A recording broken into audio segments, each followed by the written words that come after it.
Hello everyone, and welcome to the Road Weather Spotlight, where the weather meets the road for Edition 2 webinar. My name is Anaf Murshid, and I'll help facilitate today's webinar. As a quick reminder, at National Operations Center of Excellence, we offer a variety of resources to support the transportation systems management and operations community. You can go to NOCO's website to browse through the links for TISMO resources and news. Previous webinar recordings and case studies can be accessed from there as well.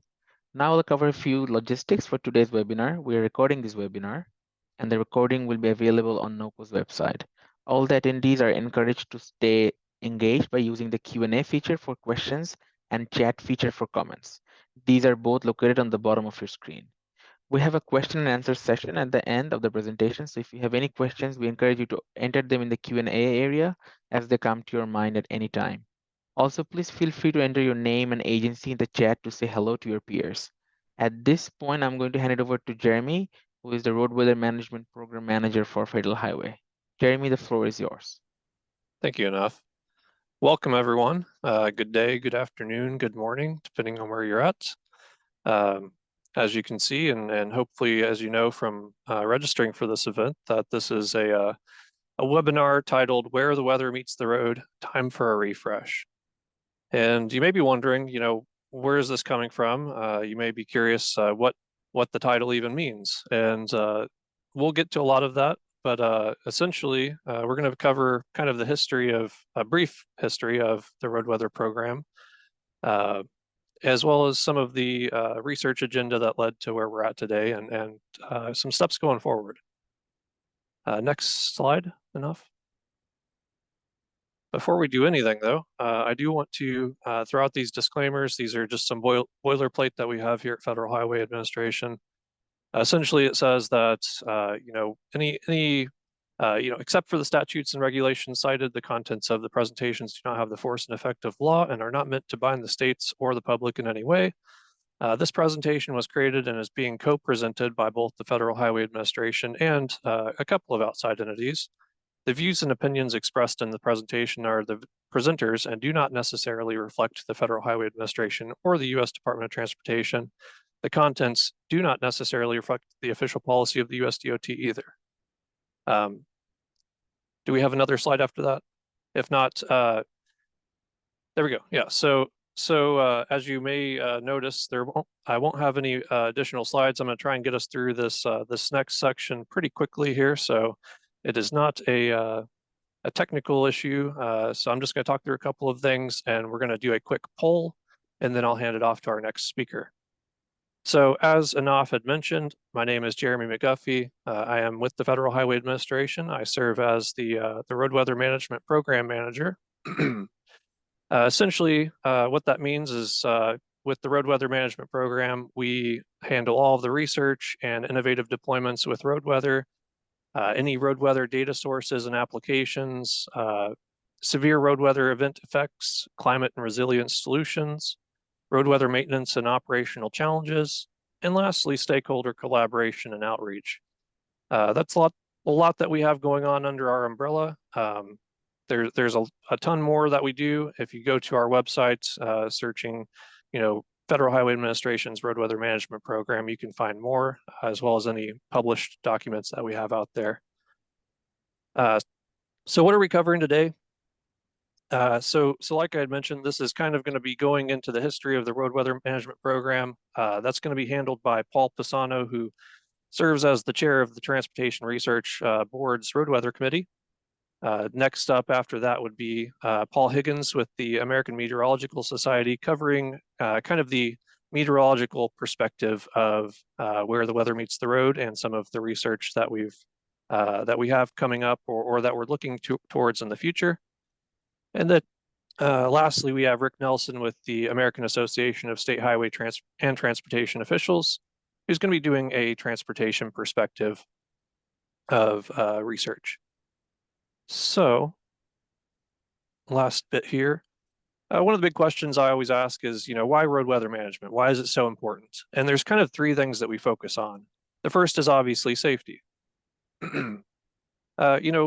something that you may not know, or something that you may not be familiar with, is the NHTSA FARS data, which is a database of all crash statistics.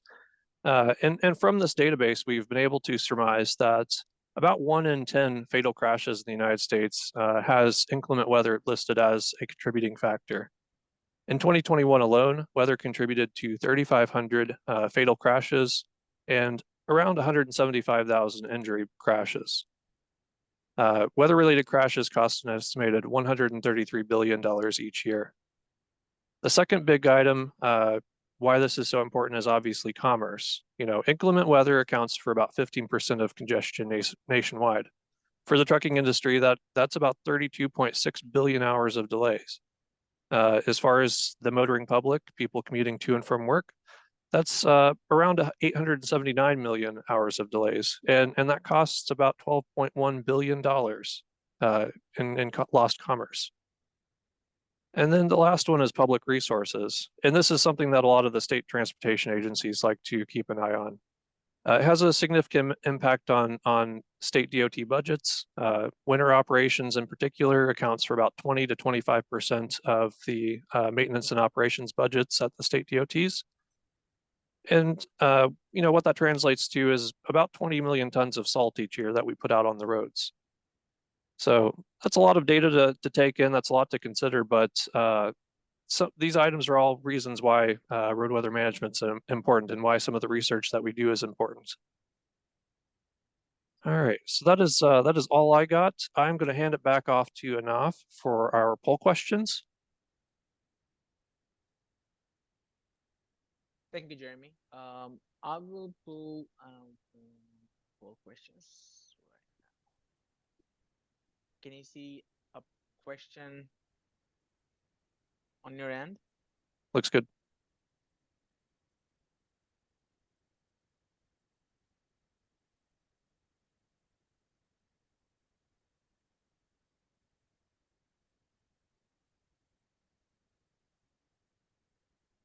So as Anaf had mentioned, and as you guys should see on your screen here, go ahead and enter your answer to this question. It's open-ended. What do you consider to be a significant road weather challenge in the upcoming decade? Feel free to put whatever you'd like in that box. I think that any candid answer is going to help us here, because it'll help us point the ship in the right direction. We'll give you a few minutes for that, and then I think we have a second one too, right? Yes. Got it. So we were seeing participants are answering the questions. We have 11 answers so far. I'll try to share the live results after we're done with the poll.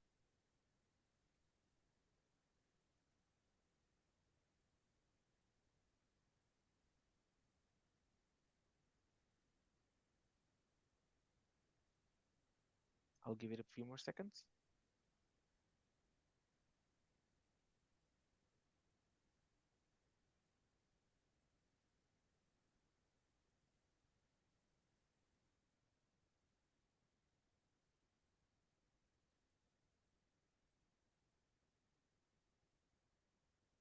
I can see a few participants are still typing in.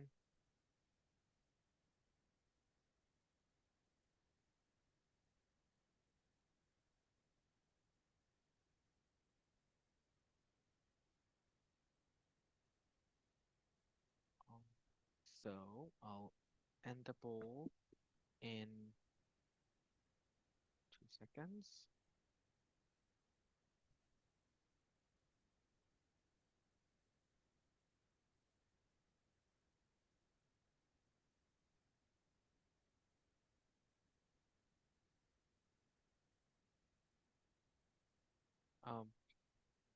Can you see the screen, Jeremy, with the answers?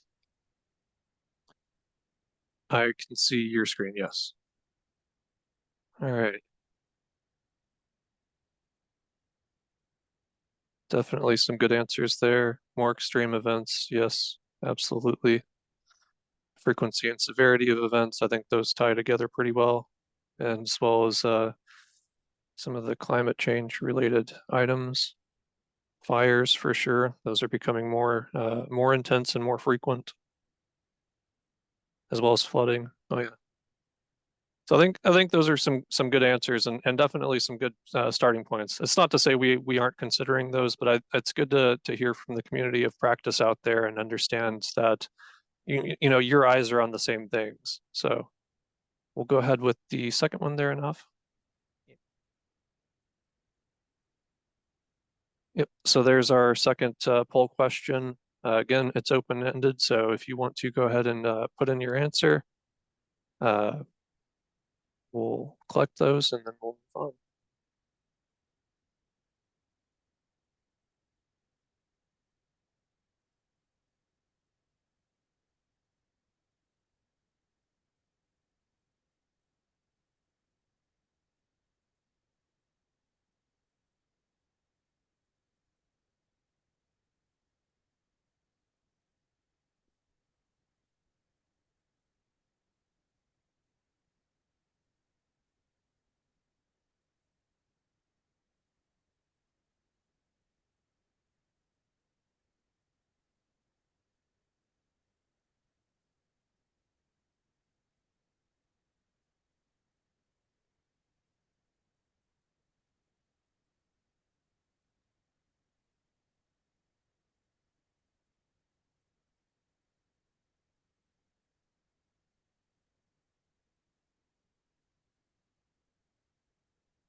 All right, we have 13 responses so far. I'll give it a few seconds till we close the poll.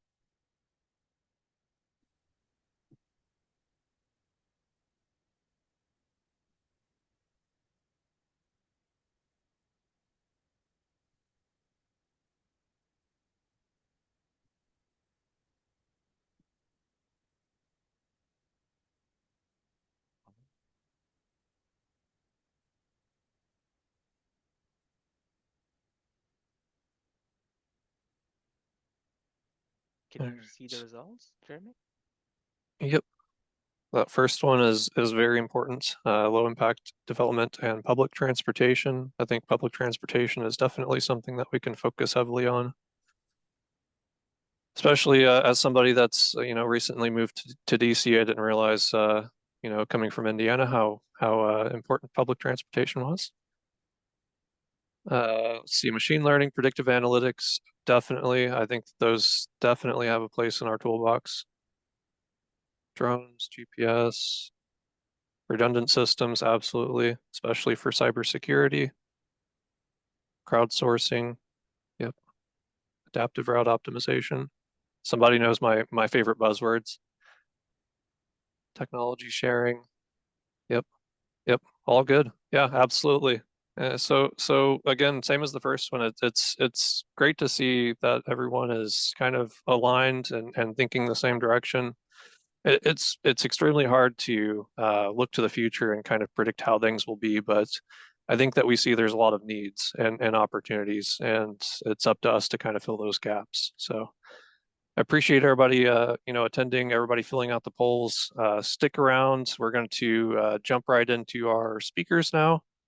I'll be introducing our first speaker now, Paul Pisano, who, like I had mentioned, he serves as the uh, TRB Transportation Research Board committee chair for the Committee on Road Weather. So Paul Pisano is an independent consultant for transportation operations. Previously, Paul was the team leader of the Road Weather and Work Zone Management Team in Federal Highway Administration's Office of Transportation Operations. Paul worked for Federal Highway Administration for more than 32 years and was responsible for programs that addressed effects of weather on transportation safety and operations and sought to improve transportation safety and mobility in and around work zones.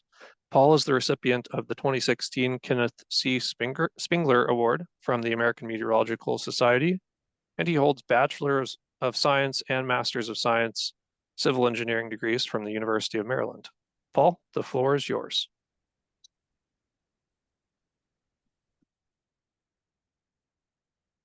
Great. Thank you very much, Jeremy. And hello, everybody. really appreciate the opportunity to speak with you today, providing a history of where the weather meets the road. As Jeremy was just telling you, this is some work that I was involved in when I was at Federal Highway Administration.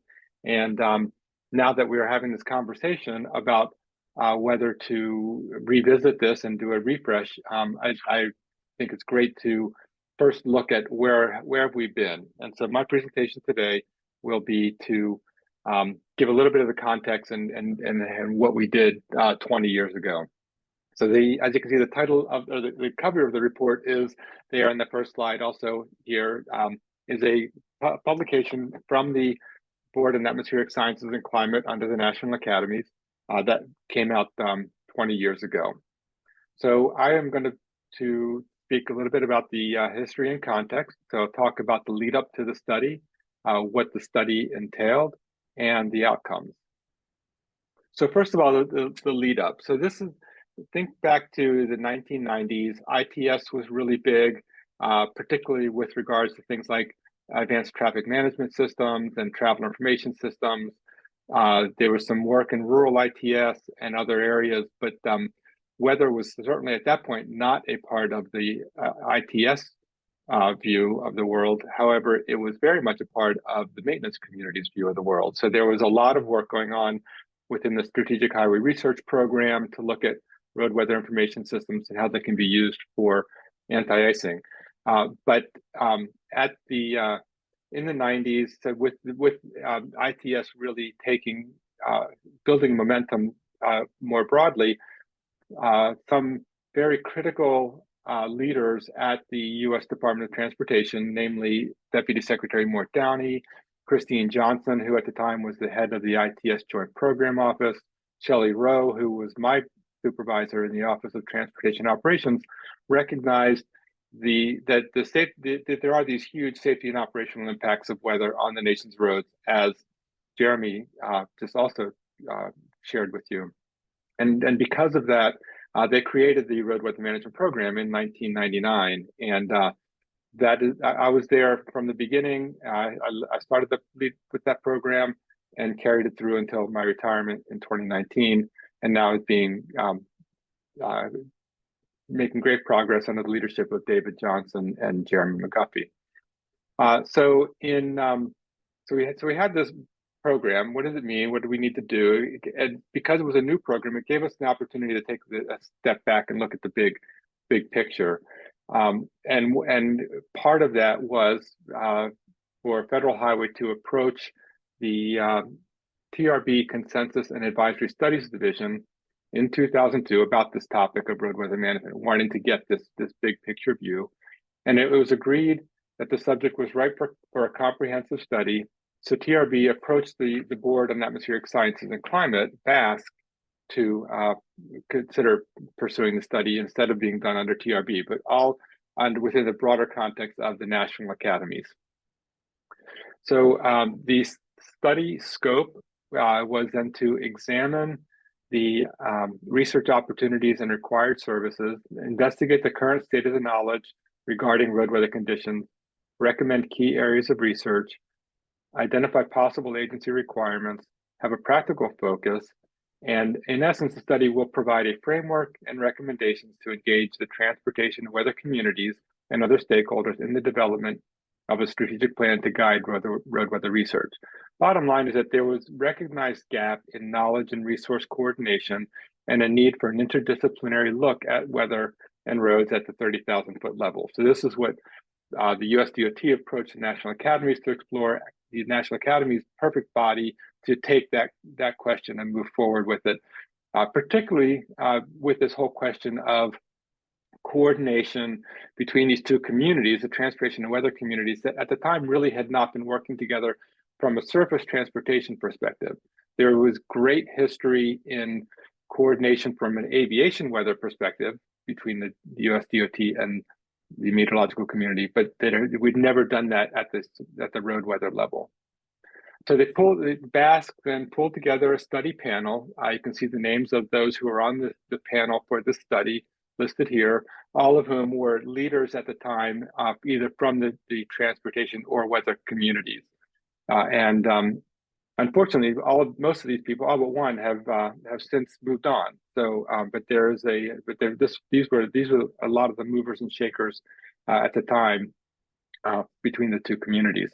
Amanda Stout, the last person on this list, was a staff person at the time at Basque and is the primary author of the report. She's the one who pulled it all together. So that report and what came out of it were a number of findings and recommendations. First and foremost, it said it's apparent to the committee that the two diverse communities, that's transportation and meteorology, are not yet working together to address the road weather problem, and that special efforts are needed to bring these two communities together in an effective working relationship. And I would say since that time, there have been a lot of opportunities and a lot of successful coordination, collaboration between the communities, and that has proven to help address some of the problems. Although I will say that there was never anything to the level of an aviation weather program that was comparable to the highway community that was authorized in legislation. But anyway, the overarching recommendation then is to establish a focused, coordinated national road weather research program, with the key opportunity areas being advancing the science and developing technology, modeling capabilities and forecast tools, communication support for road weather information users, integrating with the emerging infrastructure.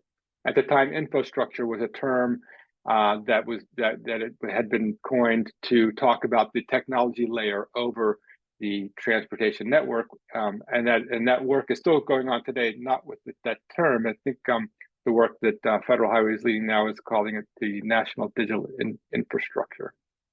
So these were the areas that they recognized where there were the greatest opportunities to move forward to address the problem. So at the same time, again, there was a lot of activity, a lot of talk, a lot of momentum growing behind this whole idea of road weather, and there were a couple of other things that happened that helped to further advance the interest. In 2003, the American Meteorological Society Policy Program sponsored a policy forum on the subject. There's a really good report out on that, which came to very similar conclusions. And then the NOAA, Office of the Federal Coordinator for Meteorology, published a report entitled Weather Information for Surface Transportation Needs Report, which documented many unmet needs within the surface transportation community from a weather perspective. There's a lot of unmet weather-related needs. So again, an opportunity to work together to try to fill those gaps.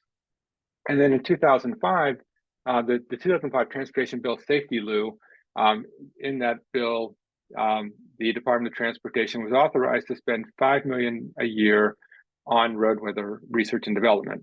As many of you know, appropriations don't always match authorizations, so we never got that much money. But it certainly was critical to have dedicated funding just for road weather R&D, and I think with that we were able to achieve a lot of and make some inroads in the area. I will also go back and just say that the report, Weather Meets the Road, said that the problem could be resolved with an investment of about $25 million a year for 15 years. So we never got that much money, but at least we got the $5 million a year for the life of Safety Law. Also out of that, the TRB Road Weather Committee was created. So some of the results that came out of the focused road weather R&D program that are captured here are things like the prototype maintenance decision support system that Federal Highway led the development of with a number of other agencies and organizations. The CLARIS initiative was completed, which was the first national database of quality check road weather observations. Pathfinder, which is this whole idea of strengthening the communication bridge between the National Weather Service and state DOTs to provide consistent road weather messages, was created and still is going on strong and continues to grow. And also a better understanding of the links between connected and automated vehicles and weather. So with that, where do we go from here? Given the success of the earlier efforts to raise awareness and build momentum, including funding around the impact of weather on roads, some of us, myself included, think the time is right to pursue a follow-up effort. That's the refresh that we're talking about here. And it could be done in a number of different ways. It could be through another consensus study conducted by TRB and or BASC. It's also possible that the American Meteorological Society could do a policy study. They do these types of projects and studies already. And we're going to be hearing from Paul Higgins, who leads the policy program at AMS, with his perspective.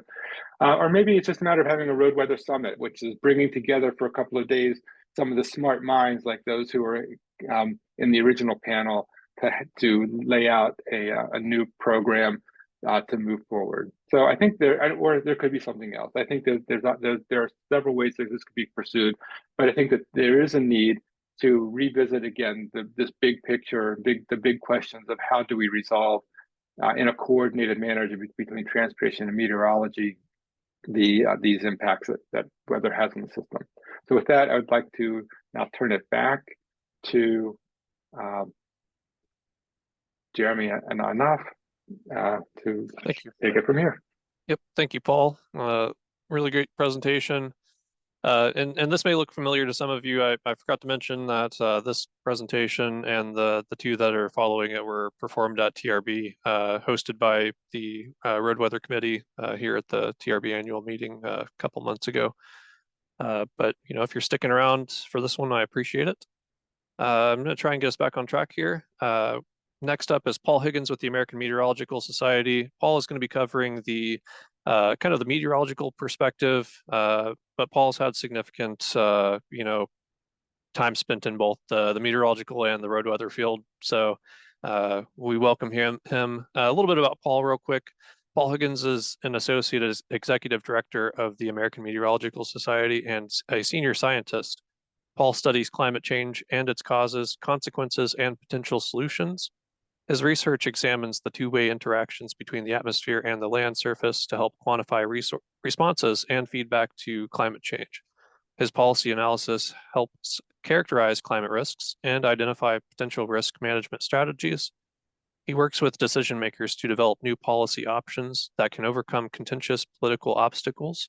He received his BS from the University of Michigan and master's and doctorate from Stanford University. Welcome, Paul. Thank you, Jeremy, and thanks to the organizers for putting this panel together and for including me on it. I'm really happy to be here. My overarching theme for today is that decisions of any kind have the best chance to be successful, to be beneficial, when they are grounded in the best available knowledge and understanding. And that's true at any scale of decision making. So it's true for individual drivers who are making the decision whether or not to go out in a weather event or to drive or stay home. It's also true at the policy level. So making the decisions that govern rules or incentives associated with transportation decisions, driving. So what's required, what's prohibited, what's encouraged and what's discouraged, and how are those different tools used. All decisions have the best chance to be effective and beneficial when they're grounded in the best available knowledge and understanding, which is why we're talking about a potential refresh and the possibility of doing a refresh that adds knowledge and understanding with respect to road weather.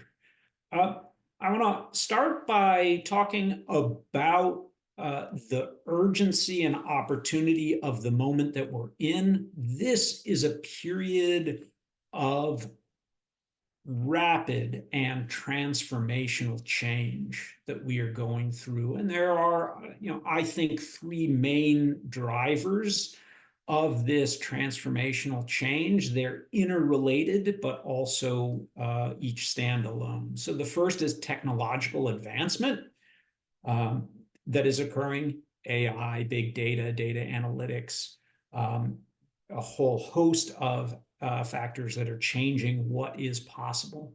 There's also an amazing amount of societal disruption that's going on.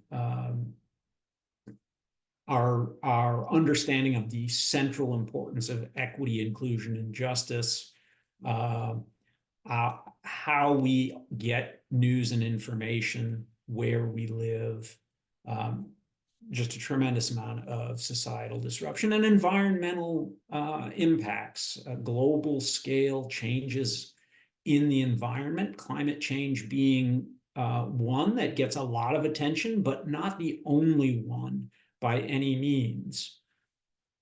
And cars and roads, surface transportation more broadly, is both a major driver of those changes, where we live, who we interact with, and also highly sensitive to those changes, and will be a huge determinant of our future success. With respect to environmental change, climate change, as I mentioned, air and water pollution, how we use land, societal transformations, public health, whether we get physical activity in getting around or are not getting as much physical activity, who we live with, who we engage with, the use of salt on roads, another form of environmental impact, issues of equity, inclusion, and justice as well, what schools we go to, where pollution is located. So surface transportation is hugely influential and will be impacted by these drivers of transformational change. So I want to start, or close to start, I have been talking for a bit, I realize, with my bottom line up front. The first is that there is an urgent need for understanding that is both comprehensive, and we'll get a little bit more to that, and actionable. It's really important that we have the information that we need to make good decisions, and it's presented and available in such a way that makes decision-making possible. That's narrowly true for roads and weather, absolutely a hugely important topic and worthy of the emphasis that we're giving it today. But I do also want to emphasize that it goes beyond weather and roads, and the broader context of surface transportation, societal transformation, and environmental impact is also hugely important. I'll come back to that in the next few slides. And as a result, there's really a need for a hierarchy of studies and analysis that can provide information and enhance broad understanding, promote shared understanding that will lead to effective decision-making. And again, a big part of that is that information needs to be actionable. So this is an area of massive complexity. It involves physical, natural, and social sciences to understand how transportation impacts the physical and natural world, how those impacts affect humanity, and how surface transportation, roads in particular, impact people. There are hugely important issues of values and interests, who wins and who loses under different scenarios for roads and surface transportation. There are issues of political viewpoint, to the extent that people emphasize personal freedom or responsibility and equity and access. There is a big problem associated with sub-optimization. So decisions at one scale or focused narrowly can make sense, but may miss opportunities that we can realize or take advantage of if we have a broader perspective. So just a few examples of Sub-optimization, we have things like market failures. So in the case of climate change, nobody drives with a purpose of having greenhouse gas emissions. They're an unintended byproduct of a wonderful thing that we can get around, but it's a market failure. Those who are emitting pollution, climate or otherwise, don't pay the costs directly of them. At the same time, we treat roads as a public good, appropriately so and understandably so, but it does change incentives by not having the decision to drive be paid for by the person who drives when they drive. We're subsidizing those choices. Similarly, there are issues of fixed and variable costs. So once I have to own a car, I have to have it be insured. I have to have it be maintained. I've got that capital asset sunk. The per mile cost of driving goes down, and that again creates an incentive to drive more than if those costs were variable and reflected in each decision. So there are a whole host of ways that decisions can be suboptimal, and that decision making can be encouraged to be more comprehensive. Equity, inclusion, and justice, I've alluded to, but I think it's also really important to think about equity, inclusion, and justice for whom or what, and over what time and spatial scales. I'll say a little bit more in talking about some of the interconnected issues that we face. So personal versus driver safety, personal safety and driver safety versus autonomy is, I think, a really interesting and important one. So we're all aware, I think, of people who make the choice to get larger vehicles to protect themselves, but at a potential risk to those who are around them. Environmental well-being is also a huge component of this. Land use patterns, habitat degradation, destruction, environment associated with roads and living patterns is tied up in our transportation system as well. Climate change, which I've spoken about, nitrogen deposition, and the sort of new fact for me is direct kill of vertebrates. 1 million, the numbers that I've seen are 1 million vertebrates a day are killed in the United States due to collisions with cars. Public health, I alluded to earlier. The choice of surface transportation affects levels of physical activity and exercise that we get. There are direct impacts of accidents, exposure to pollution, and then social connectivity and cohesion. Again, where we go to school, who we live with and live around. Issues of national security also are front and center with dependence on oil, and relatedly equity, inclusion, and justice, both at home and internationally. So that really implies there is a need for information to be very comprehensive, to think as broadly and explore implications as broadly as possible, and for that information to be as actionable as possible. So we can't afford to have paralysis of analysis at the same time that we need the best available knowledge and understanding that we can have. And it has to be comprehensive and actionable across a broad range of scales. So from individual, local, state, and federal government decisions over time and place, and with respect to different transportation options and approaches.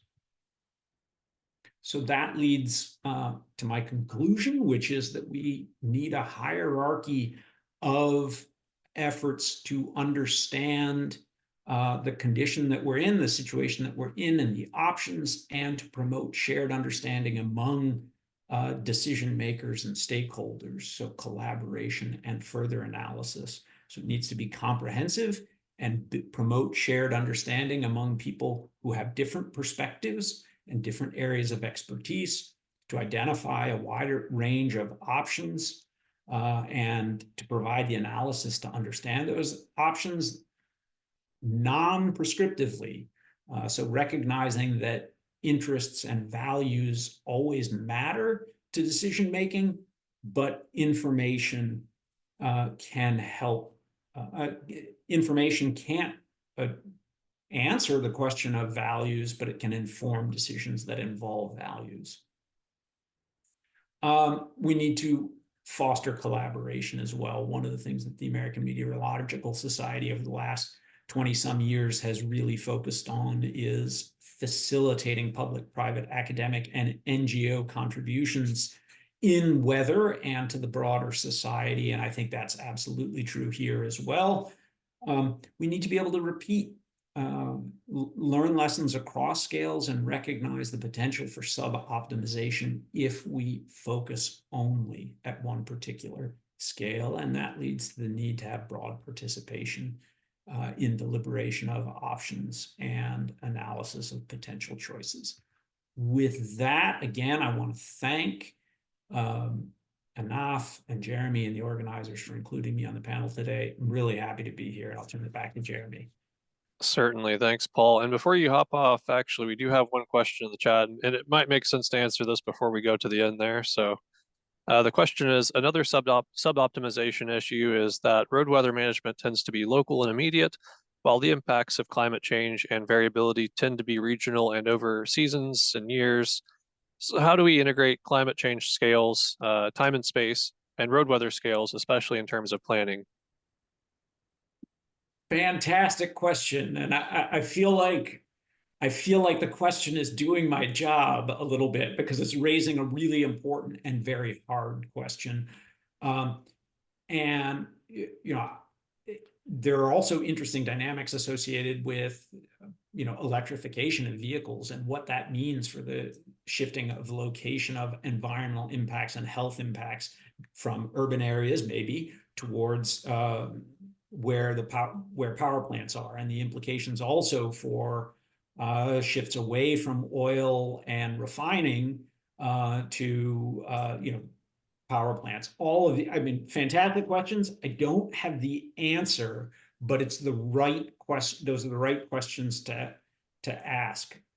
Equity, inclusion, and justice for who and over what spatial and timescales is an important question. And I'll say if raising 1 million vertebrate dying a day, if it isn't clear, I think part of the question is of the natural world and non-human life and its importance, as well as a factor in these considerations, which is in no way, I say, intended to diminish how important people are at home and abroad in these questions.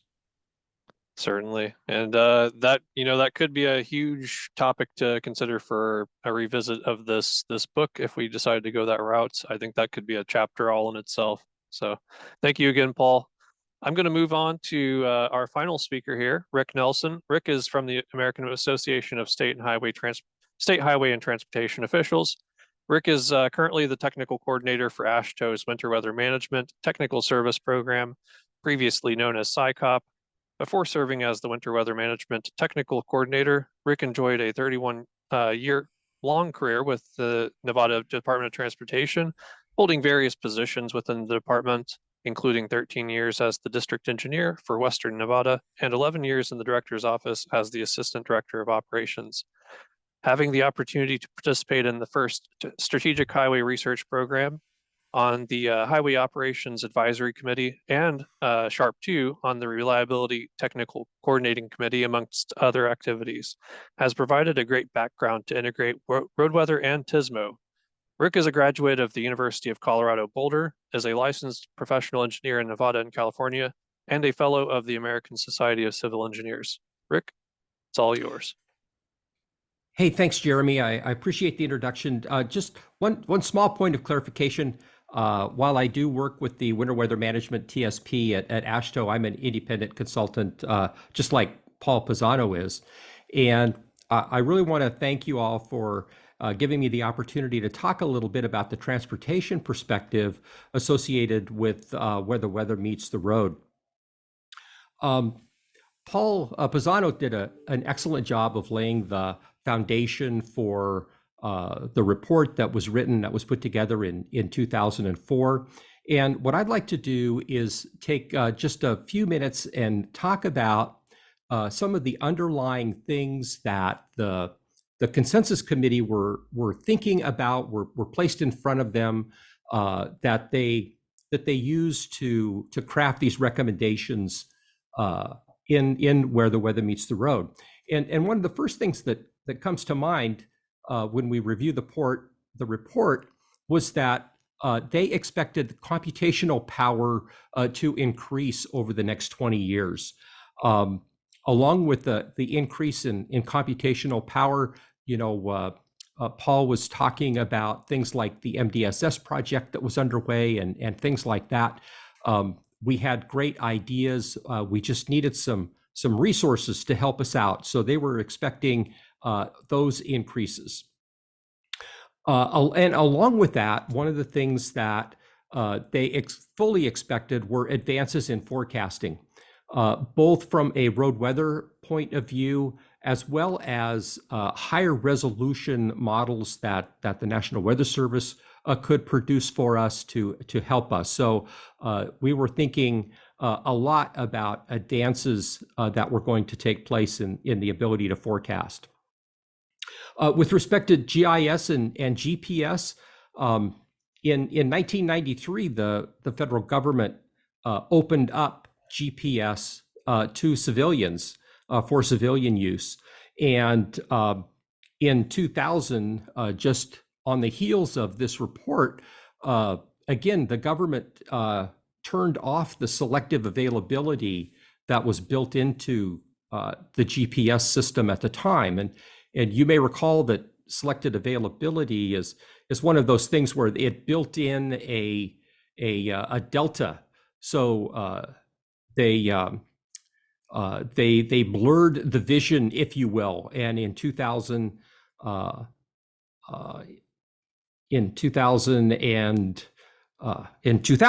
they turned that off. And so we were starting to see good resolution with respect to GPS.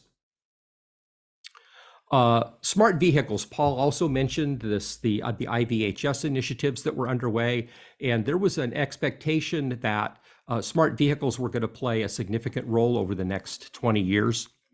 And in that regard, routing technologies to help make smart decisions, not only about travel, but about routing for our maintenance vehicles. So let's see, where are we after 20 years? So nobody can deny that in the last 20 years, there have been an exponential increase in computing speed and cheap memory. And that's given us a lot of resource to do things with big data and more advanced computational routines. Advances in forecasting. Paul talked about the decision support system, and there are many other advances in forecasting that have taken place that are in play today. With respect to GIS and GPS, in 2007, the government announced procurement of the next gen GPS that does not include this selected availability. So, up until 2007, there was always this fear that the federal government could turn selective availability back on, and the resolution, the GPS resolution that we had come to enjoy would go away. So there was some concerns about how that might happen. So that's gone away now. We know what we've got. We know it's going to be consistent. And so applications surrounding GPS technology and GIS tools have come to play, just like the Track-A-Plow that we see here in Michigan, and several other GPS tools that are available for the winter maintenance community. Smart vehicles, we were working hard on IVHS, and they've changed their acronyms a few times. But one of the things that has truly happened while all of our vehicles might not necessarily be connected, we have connected operators.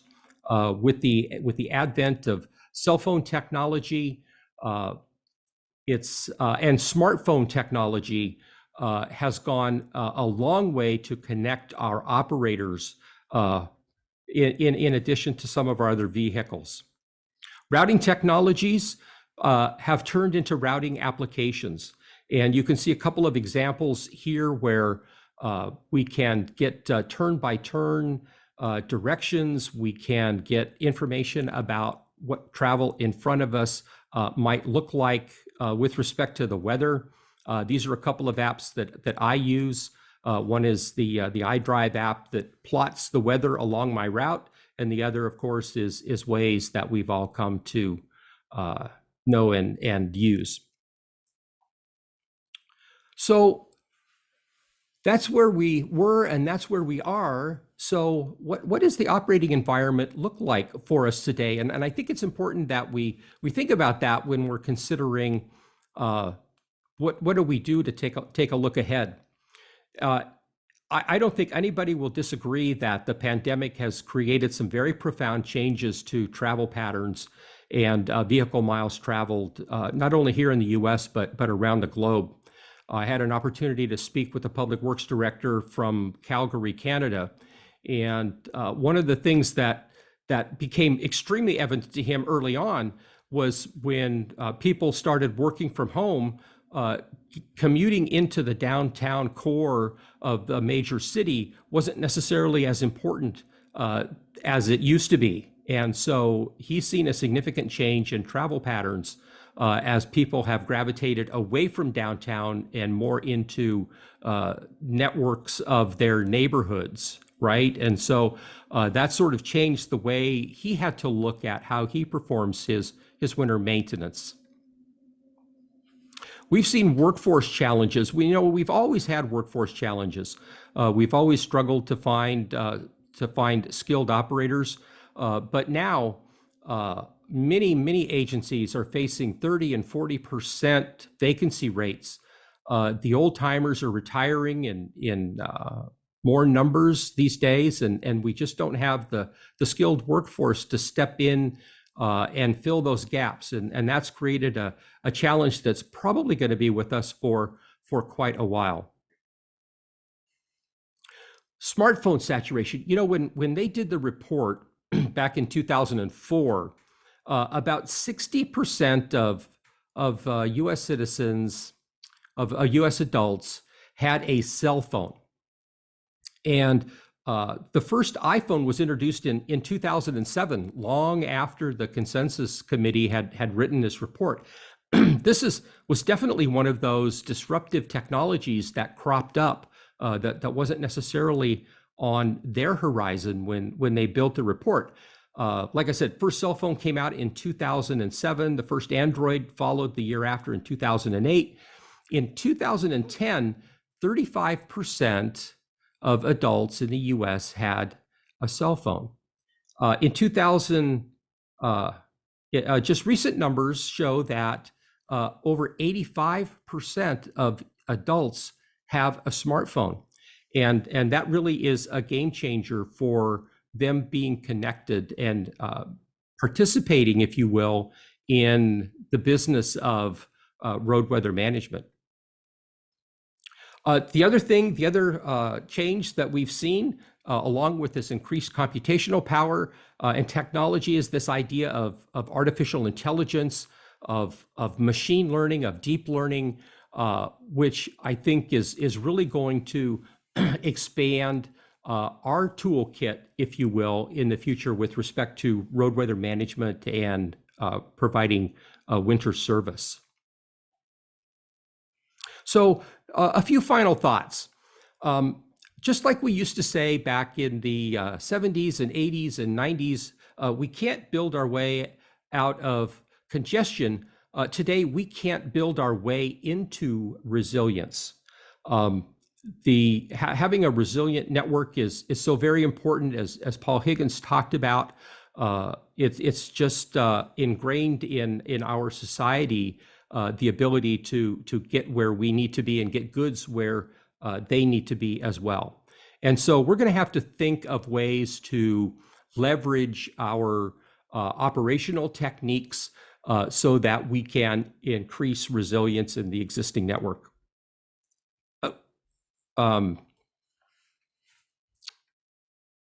Secondly, we have to continue to look over the horizon. There's going to be those technologies and those tools and techniques that are going to develop that we just don't have a clue of right now. So it's important to sort of unchain ourselves from the current way we think and be a bit futuristic in what things might look like 20 years from now. And as Paul Higgins talked about, this idea of including the social and behavioral sciences is extremely important.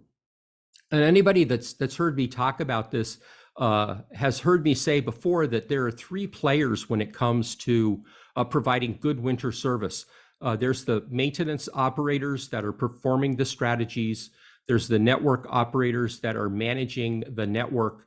And the motorists are this third cog in the wheel because the decisions that any one of those three make impacts the actions of the other two. And so in the past, we haven't really thought about the motorist as an active player in our business. We thought of them more as a customer. And while they are a customer, they are an active player. And just like we have to make smart decisions about how we're providing winter service, they have to make smart decisions about their winter travel as well.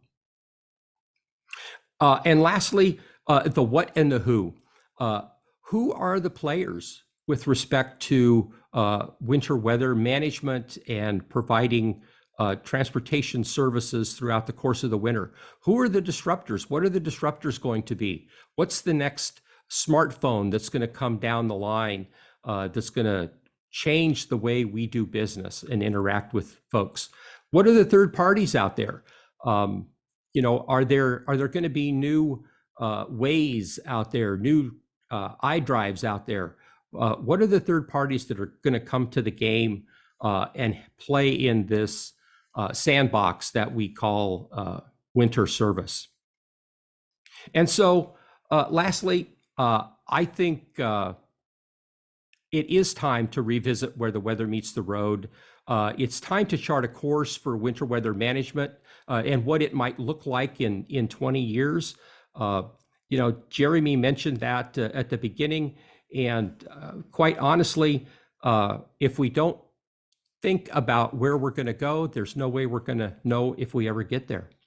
And with that, I thanks for your attention, and thanks to the organizers of this webinar for giving me an opportunity to share my thoughts on this.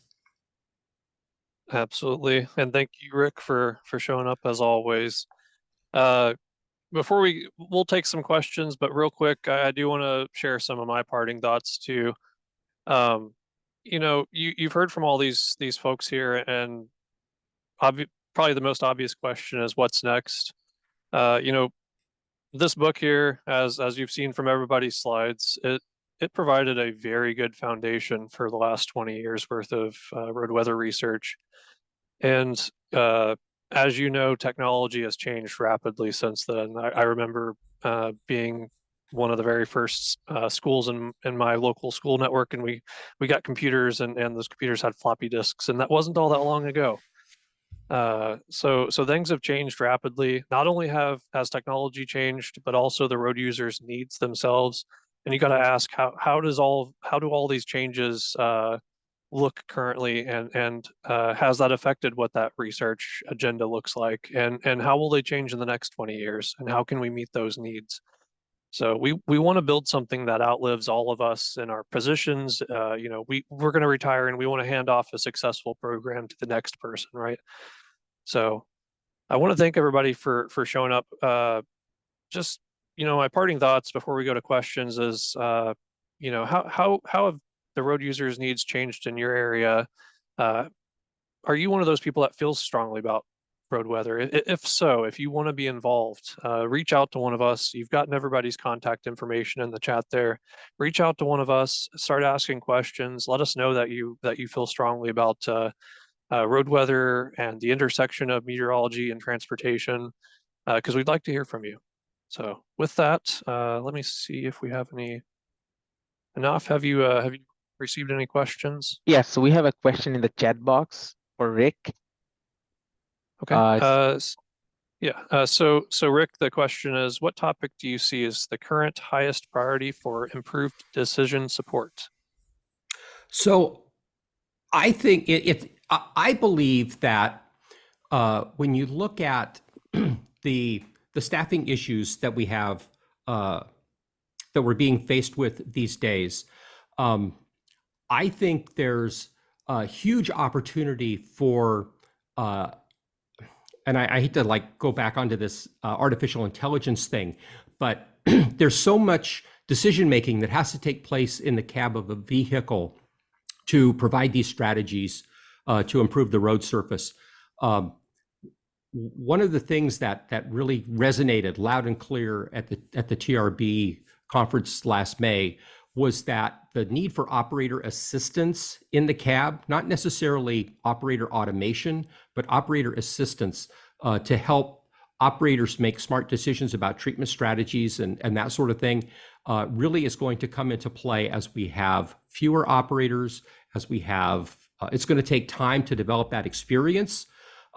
Jeremy, it's just like the smart snowplow that you've got going on in Indiana. It's like, I think building on those kinds of technologies where it's important to be sure the truck is in the right place at the right time, but have these AI tools that can help operators make decisions to take some of that load off of their chores while they're behind the wheel, so they can focus on driving and making sure that vehicle is where it needs to be, and not so much about the treatment strategies and things that need to take place.